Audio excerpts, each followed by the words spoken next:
March 29th. Deuteronomy 19:1 through Deuteronomy 20:20.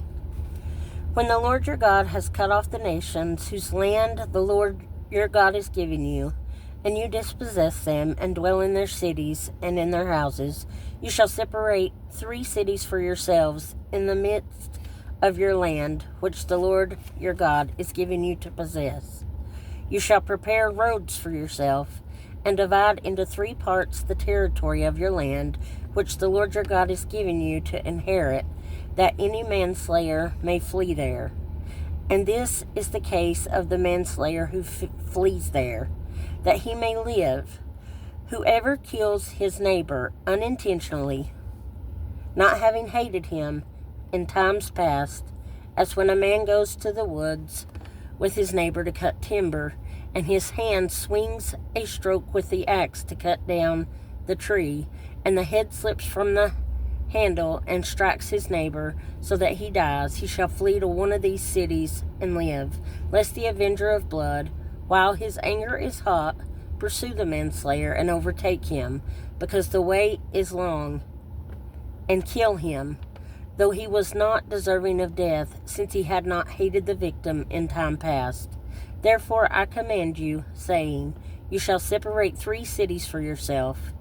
Now if the Lord your God enlarges your territory, as he swore to your fathers, and gives you the land which he promised to give your fathers, and if you keep all these commandments, and do them, which I command you today, to love the Lord your God, and to walk always in his ways, then you shall add 3 more cities for yourselves besides these 3, lest innocent blood be shed in the midst of your land, which the Lord your God is giving you as an inheritance, and thus guilt of bloodshed be upon you.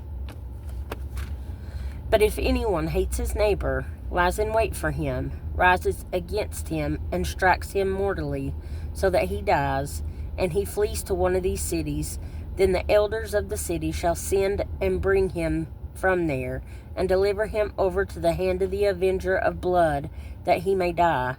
Your eye shall not pity him, but you shall put away the guilt of innocent blood from Israel, that it may go well with you. You shall not remove your neighbor's landmark, which the men of old have set, in your inheritance, which you will inherit in the land that the Lord your God is giving you to possess. 1 witness shall not rise against a man concerning any iniquity or any sin that he commits. By the mouth of 2 or 3 witnesses, the matter shall be established. If a false witness rises against any man to testify against him of wrongdoing, then both men in the controversy shall stand before the Lord, before the priests and the judges who serve in those days. And the judges shall make careful inquiry, and indeed, if the witness is a false witness, who has testified falsely against his brother, then you shall do to him as he thought to have done to his brother. So you shall put away the evil from among you. And those who remain shall hear and fear, and hereafter they shall not again commit such evil among you. Your eye shall not pity. Life shall be for life, eye for eye, tooth for tooth, hand for hand, foot for foot. When you go out to battle against your enemies, and see horses and chariots, and people more numerous than you, do not be afraid of them, for the Lord your God is with you, who brought you up from the land of Egypt. So it shall be, when you are on the verge of battle, that the priest shall approach and speak to the people, and he shall say to them, Hear, O Israel, today you are on the verge of battle with your enemies. Do not let your heart faint, do not be afraid, and do not tremble or be terrified because of them, for the Lord your God is he who goes with you, to fight for you against your enemies, to save you. Then the officers shall speak to the people, saying, What man is there who has built a new house and has not dedicated it?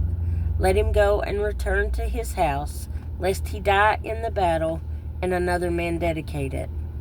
Also, what man is there who has planted a vineyard and has not eaten of it. Let him go and return to his house, lest he die in the battle, and another man eat of it.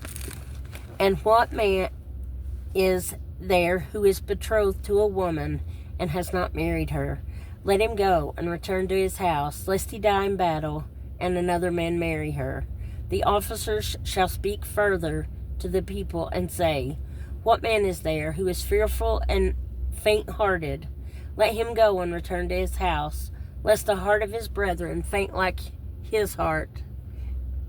And so it shall be, when the officers have finished speaking to the people, that they shall make captains of the armies to lead the people. When you go near a city to fight against it, then proclaim an offer of peace to it. And it shall be that if they accept your offer of peace and open to you, then all people who are found in it shall be placed under tribute to you and serve you. Now if the city will not make peace with you, but war against you, then you shall besiege it. And when the Lord your God delivers it into your hands, you shall strike every male in it with the edge of the sword. But the women, the little ones, the livestock, and all that is in the city, all its spoils you shall plunder for yourself. And you shall eat the enemy's plunder which the Lord your God gives you.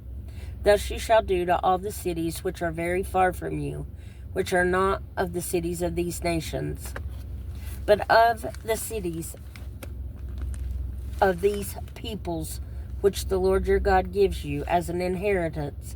You shall let nothing that breathes remain alive, but you shall utterly destroy them, the Hittite and the Amorite and the Canaanite and the Perizzite and the Hivite and the Jebusite, just as the Lord your God has commanded you, lest they teach you to do according to all their abominations, which they have done for their gods, and you sin against the Lord your God.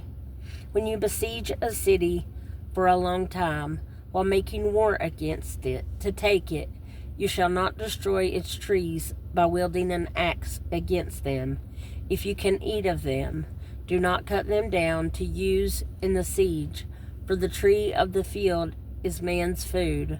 Only the trees which you know are not trees for food you may destroy and cut down, to build siege works against the city that makes war with you, until it is subdued. Psalm 38, 1-8. O Lord, do not rebuke me in your wrath, nor chasten me in your hot displeasure. For your arrows pierce me deeply, and your hand presses me down. There is no soundness in my flesh because of your anger, nor any health in my bones because of my sin. For my iniquities have gone over my head. Like a heavy burden, they are too heavy for me. My wounds are foul and festering because of my foolishness. I am troubled. I am bowed down greatly. I go mourning all the day long. For my loins are full of inflammation, and there is no soundness in my flesh. I am feeble and severely broken. I groan because of the turmoil of my heart. Proverbs 12:23-25. A prudent man conceals knowledge, but the heart of fools proclaims foolishness. The hand of the diligent will rule, but the lazy man will be put to forced labor.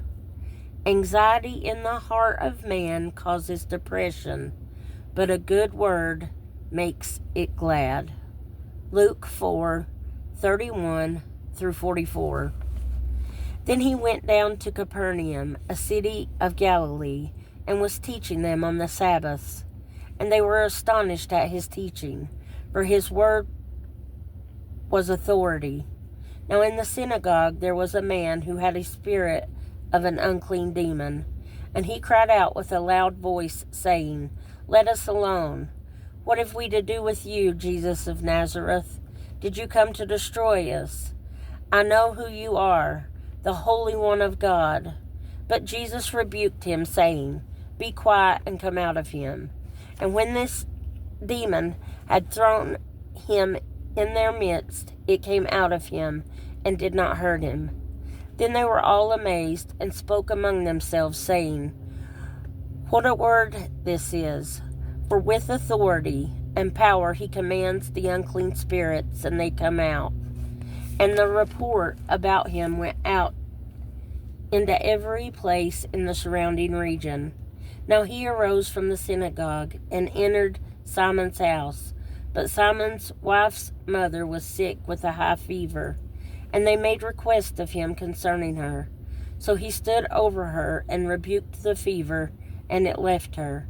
And immediately she arose, and served them. When the sun was setting, all those who had any that were sick with various diseases brought them to him. And he laid his hands on every one of them, and healed them. And demons also came out of many, crying out and saying, You are the Christ, the Son of God.